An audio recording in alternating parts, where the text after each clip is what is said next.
Hello बच्चों, कैसे हो? आपका स्वागत है त्रिपाण स्टडी सेंटर में। आज जो आपके समक्ष टॉपिक प्रस्तुत हुआ है कई मानने में काफ़ी महत्वपूर्ण है हर एक एग्जाम व्यू से।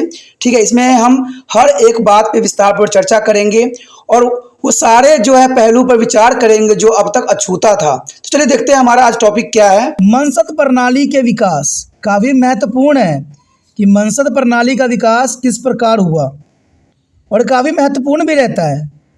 कहते हैं गुरु रामदास द्वारा मंसद प्रणाली की आरंभ की गई और इसे मंसद प्रणाली के स्थापक गुरु रामदास को ही माना जाता है। इन्हें कई निर्माण कार्य को पूरा करने के लिए धन की आवश्यकता थी और उन्हें लंगर चलाने तथा सिख धर्म के विकास के लिए भी धन की जरूरत थी। उन्होंने अपने सिखों को विभिन्न स्थानों में भेजा ताकि वो धन एकत्र कर सके और इस प्रकार मंसद प्रणाली का जन्म हुआ, जिसे गुरु अर्जन देव ने आगे चलकर जो है शक्तिशाली बना दिया और काफ़ी महत्वपूर्ण था। तो देखा जाए मंसद प्रणाली की शुरुआत काफ़ी महत्वपूर्ण है यहाँ पर कि मंसद प्रणाली की शुरुआत कैसे हुआ। कहते हैं गुरु रामदास ने अमृतसर तथा संतोषखर नामक 2 तालाबों का जो है निर्माण कार्य शुरू किया। गुरु जी को इस कार्य को पूरा करने के लिए धन चाहिए था और उन्हें लंगर तथा सिख धर्म के प्रसार के लिए भी धन की आवश्यकता थी। इसलिए उन्होंने अपने शिष्यों को देश के अलग अलग राज्यों में धन एकत्र करने के लिए भेजा। गुरु द्वारा भेजे गए ऐसे व्यक्तियों को मंसद कहते हैं, यानी जो गुरु ने भेजा और जो व्यक्ति इस कार्य में लगे हुए थे उसको मंसद कहते थे। तो मंसद आपको समझ में आ गया होगा कि मंसद किसे कहते हैं। कहते हैं गुरु जी ने धन एकत्र करने के लिए जो व्यक्तियों की नियुक्ति किया उन व्यक्तियों को मंसद कहते थे। आरंभ में इस प्रणाली का विकास बहुत धीमा तथा बाद में यह मंसद प्रणाली के नाम से प्रसिद्ध हुआ और ये काफ़ी महत्वपूर्ण थी। आगे देखें तो मंसद प्रणाली के संगठन। कहते हैं गुरु अर्जन देव के काल में निर्माण कार्य लंगर तथा सिख धर्म के प्रचार के लिए बहुत अधिक धन की आवश्यकता थी और साथ ही मंसदों द्वारा एकत्र धन पूरी तरह से गुरु जी के पास नहीं पहुंच पाता था। यानी देखा जाए तो मंसदों द्वारा एकत्र धन पूरी तरह से गुरु जी के पास नहीं पहुंच पाता था। गुरु अर्जन देव ने इस प्रणाली में कुछ परिवर्तन किए क्योंकि वह इसी प्रणाली के जो है सुचारू ढंग से संगठित करना चाहते थे, जो कि काफ़ी महत्वपूर्ण है। और देखा जाए तो इसके निम्नलिखित कारणों से इस प्रणाली में सुधार की अति आवश्यकता पड़ी। और वो कौन से कारण है जिसके कारण इस प्रणाली को सुधार करने की आवश्यकता पड़ी, चलिए देखते हैं। तो हमारे समक्ष आ गया है कि निम्नलिखित कारणों से इस प्रणाली में सुधार करने की अति आवश्यकता पड़ी। देखा जाए तो सिखों को एक निश्चित धनराशि जमा करवानी आवश्यक न थी। कोई भी धन जो है जमा करवा सकते थे किसी भी अमाउंट में। वो अपनी श्रद्धा अनुसार गुरु के धन देते थे और इस प्रकार आय का अनुमान लगाना बहुत मुश्किल था, क्योंकि कोई अधिक धन देता था, कोई कम देता था और इसका हिसाब रखना काफ़ी महत्वपूर्ण था और अनुमान लगा के रखना भी बहुत ज़रूरी था। देखें तो कभी कभी गुरु अर्जन देव को अनियमित आय के कारण उनके द्वारा आरंभ किए गए कार्यक्रम में परेशानी उठानी पड़ती थी। यानी जो कार्य उन्होंने शुरू करते थे उस कार्य के लिए धन होती थी, लेकिन धन का अनियमितता के कारण वो कार्य में काफ़ी परेशानी उठानी पड़ती थी। उदाहरण स्वरूप एक बार गुरु जी को धन की कमी के कारण लंगर में भुने चने बांटने पड़े। कहते हैं ये एक उदाहरण है क्योंकि इसका कारण था अनियमित आय, क्योंकि आय का कोई कहते रूल नहीं थी, कोई हिसाब नहीं था, जिस कारण कभी भी धन खत्म हो जाती थी। और इसका सबसे अच्छा एग्जाम्पल यहाँ पर बताया गया है कि एक बार गुरु जी को धन की कमी के कारण लंगर तो उन्होंने बैठा दिया, लेकिन लंगर चखाने के लिए कुछ नहीं था। फिर गुरु जी ने भुने हुए चने को बांट कर लंगर की परंपरा को जो है कहते हैं पूरा किया। कहते हैं साथ ही धन एकत्र करने की व्यवस्था को संतोषजनक नहीं था। कहते हैं सुधार की इसलिए भी आवश्यकता था कि धन एकत्र करने की व्यवस्था भी संतोषजनक नहीं था। कई बार सिखों द्वारा दिया गया धन गुरु जी तक पहुंचता ही नहीं था। अब गुरु जी तक पहुंचेगा नहीं तो गुरु जी कैसे जो है आगे इस परंपरा को आगे बढ़ा सकते थे। तो ये बहुत बड़ी कारण थी सुधार प्रणाली की, उसकी ज़रूरत थी। उसके पश्चात आता है गुरु अर्जन देव जी का बड़ा भाई पुथिया बड़ा ही भ्रष्ट और गुरु जी कार्य में प्रमुख बाधक था। यानी देखा जाए तो इस सबसे बड़ा कारण था इस प्रणाली में सुधार करने के लिए कि गुरु अर्जन देव जी का बड़ा भाई पुथिया बड़ा ही भ्रष्ट और गुरुजी के कार्य में प्रमुख बाधक था। कई बार वह गुरु के भेजे गए धन को मार्ग में ही हड़प जाता था, और यही नहीं, वो बड़ी संख्या में सिखों को बहका कर अपने पक्ष में करने में सफल भी हुआ, बल्कि लोग गुरुजी के स्थान पर उसे ही धन दिया करते थे। और इन कारणों से पांचवें गुरु ने मनसद प्रणाली में कई महत्वपूर्ण परिवर्तन किए और इसे एक निश्चित स्वरूप प्रदान किया। उन्होंने धन को एकत्र करने, नियंत्रित करने और क्रियान्वित करने के लिए एक कुशल मनसद प्रणाली का निर्माण किया, जो कि महत्वपूर्ण था। आगे हम मनसद प्रणाली की विशेषता का मुख्य विशेषता देखेंगे कि मनसद प्रणाली की मुख्य विशेषता क्या थी। चलिए देखते हैं मनसद प्रणाली की मुख्य विशेषता क्या है। आगे जो हमारे समक्ष आया है मनसद प्रणाली की मुख्य विशेषताएं काफ़ी महत्वपूर्ण है। देखा जाए तो दसम वर्ण, 10 वर्ण, यानी सबसे प्रथम है 10 वर्ण, जिसमें गुरु जी ने अपने सिख शिष्यों से दान के लिए एक निश्चित रकम निर्धारित की। उन्होंने अपने शिष्यों को उनकी कुल कमाई का 10वां हिस्सा या 10 वर्ण की गुरु कोष में जो है नियमित रूप से जमा करने के लिए कहा। इसका प्रयोग सिख धर्म के विकास में किया गया। कहते हैं 10 वर्ण जो थी काफ़ी महत्वपूर्ण थे कि गुरु जी ने जो उनका शिष्य था उनको ये बात बताई कि अपनी कुल कमाई का 10वां हिस्सा 10 वर्ण जो है गुरु कोष में जमा कराएं। तो ये महत्वपूर्ण जो है यहाँ पर मनसद प्रणाली की विशेषता थी। उसके पश्चात देखें तो मनसद के कर्तव्य, गुरु जी ने 10 वर्ण एकत्र करने के लिए प्रत्येक शहर में अपना एक प्रतिनिधि नियुक्त किया और इन प्रतिनिधियों के मनसद कहा जाता था। प्रत्येक मनसद को बैसाखी के दिन अपने इलाकों की एकत्र राशि गुरु के कोष में जमा करवानी पड़ती थी। उन्हें अपने पास व्यक्तिगत प्रयोग के लिए एक भी पैसा रखने की आज्ञा नहीं थी, यानी उनको साफ शब्दों में बताया गया था कि अपने उपयोग के लिए भी वो एक भी पैसा नहीं रख सकते हैं। गुरु जी के इस रकम का पूरा लेखा जोखा भी रखा जाता था। मनसद को उनके द्वारा जमा की गई राशि की रसीद भी दी जाती थी, और ये काफ़ी महत्वपूर्ण बात थी। जब कोई भी सिख गुरु के सीधे धन नहीं दे सकता था, यानी कोई भी होता था, सिख गुरुओं को सीधे धन नहीं देने की प्रावधान यहाँ पर किया गया था। उसके पश्चात हमारे समक्ष आता है संगतियाँ। कहते हैं कई बार मनसदों को दूर दराज के इलाकों में धन एकत्र करने में काफ़ी कठिनाइयों का सामना करना पड़ता था, इसलिए अन्य कई सहायकों द्वारा उन्हें इस कार्य में सहायता भी दी गई थी। ये लोग संगतियाँ कहलाते थे, यानी जो मनसदों को दूर दराज क्षेत्रों में साथ देते थे उनको संगतिया का नाम दिया गया। समझ गए होंगे कि संगतिया किसे कहते हैं।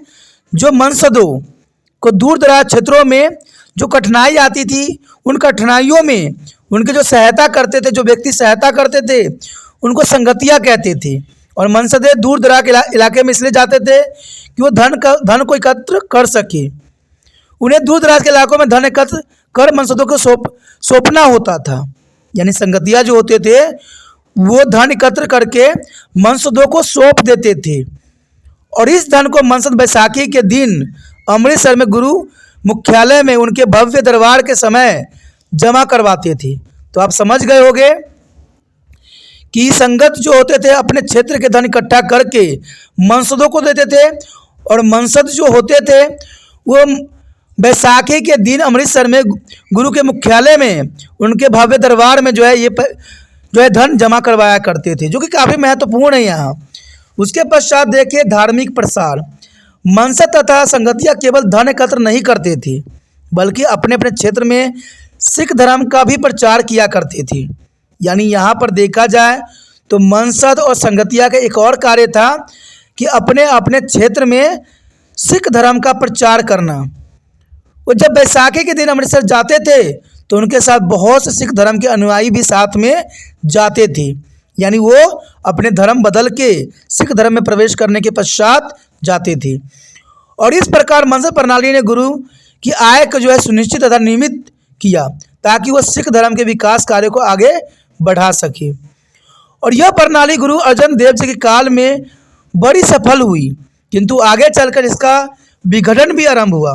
कहते हैं जो शुरुआत होती है उसका अंत भी होता है, तो इसका विघटन भी हुआ।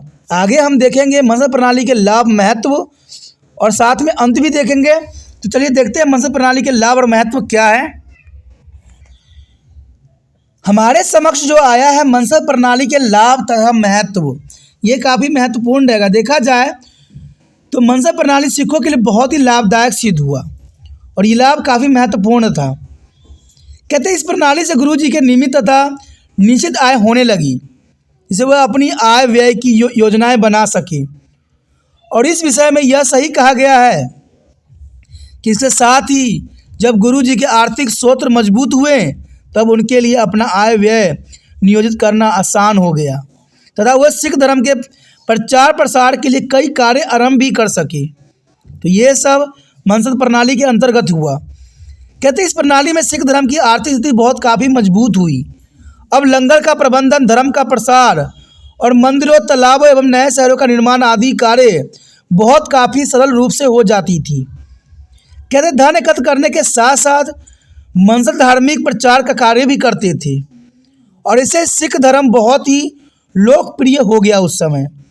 इवन देखें तो आरंभ में मनसद प्रणाली बड़े ही सुचारू ढंग से चली, लेकिन धीरे धीरे मनसद भ्रष्ट तथा बेईमान हो गया, जिससे उनकी छवि खराब होती चली गई। ये बात कहते हर समय देखने को मिला है कि कुछ रूल रेगुलेशन सही समय पर चलते हैं और बाद में ये बेईमान और भ्रष्ट होने के कारण वो ख़त्म हो जाते हैं। और ऐसा ही यहाँ पर मनसद प्रणाली में भी हुआ।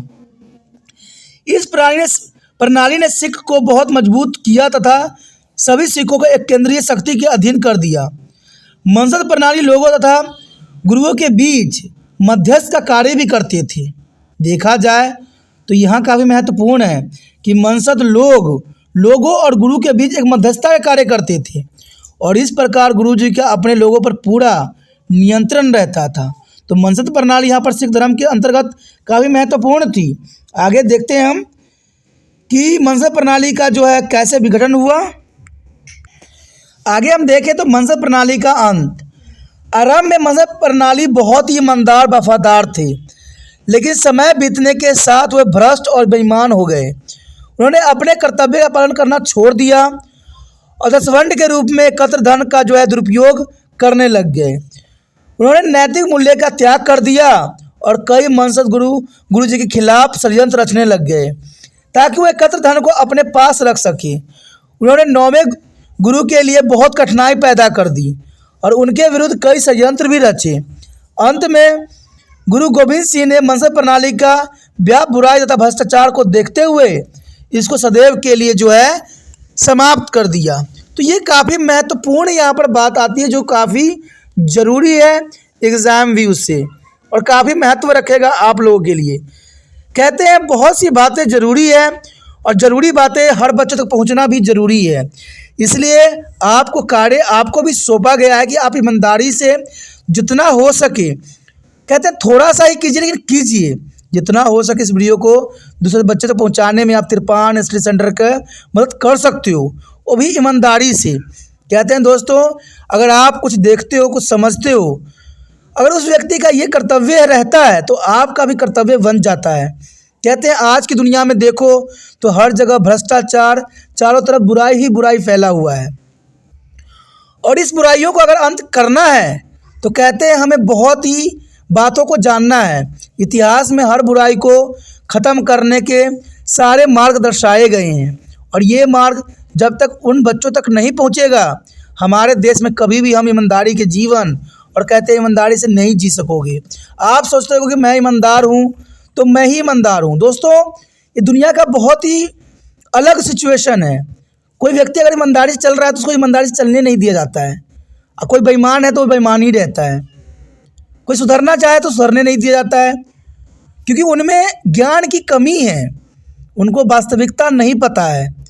और वास्तविकता तब हम जानते हैं जब हम इतिहास के पन्नों को पलटते हैं और यहाँ पर तिरपान स्टडी सेंटर सदैव इतिहास के पन्नों को ही पलटता है। आपके समक्ष हमेशा इतिहास के पन्नों में लिखे हुए शब्द ही नज़र आते हैं और इससे ये बात सुनिश्चित होता है कि तिरपान स्टडी सेंटर झूठी बातों की तरफ कभी ध्यान नहीं देता है, सदैव सच और अच्छाई के साथ आगे बढ़ता है। और इसमें आप भी तिरपान स्टडी सेंटर की मदद कर सकते हो और ये मदद बहुत ही आसान तरीका है और आपको पता ही है कि सिंपल सी बात है कि इस वीडियो को शेयर करने की भावना रखना है, और ये तो आम सभी बच्चे करते हैं। अगर आप त्रिपाण एस सेंटर का और भी मदद चाहते हो, फ़ायदा चाहते हो, तो त्रिपाण एस सेंटर को आगे बढ़ाइए, और ये आगे तब बढ़ेगा जब आप लोग चाहोगे, और आप चाहोगे तभी त्रिपाण सेंटर आपके लिए और भी वीडियो लाएगा। तो सोचिए नहीं, जितना हो सके शेयर की भावना आपके मन में रहना चाहिए। पहली बार मेरे चैनल पे आए हो, पहली बार वीडियो देख रहे हो, अच्छा लग रहा है, समझ आ रही है, तो जर्नल सी बात है दोस्तों, चलो सब्सक्राइब करके अपने मोबाइल में सेव कर लीजिए। सेव कीजिएगा तो आपको पता ही है कि त्रिपाण स्टडी सेंटर 8th से लेकर MA तक के बच्चों के लिए बहुत काफ़ी महत्वपूर्ण चैनल है। और आपने देख सकते हो कि कुछ ही सालों में त्रिपाण स्टडी सेंटर ने काफ़ी कुछ आप लोगों के लिए यहाँ पर दिया है। जब कुछ सालों में 1-1.5 सालों में इतना कुछ हो गया, तो समझिए 5 सालों में क्या क्या हो सकता है। तो इसलिए सोचिए नहीं, त्रिपाण स्टडी सेंटर को सब्सक्राइब कीजिए और अपने मोबाइल में सेव कीजिए।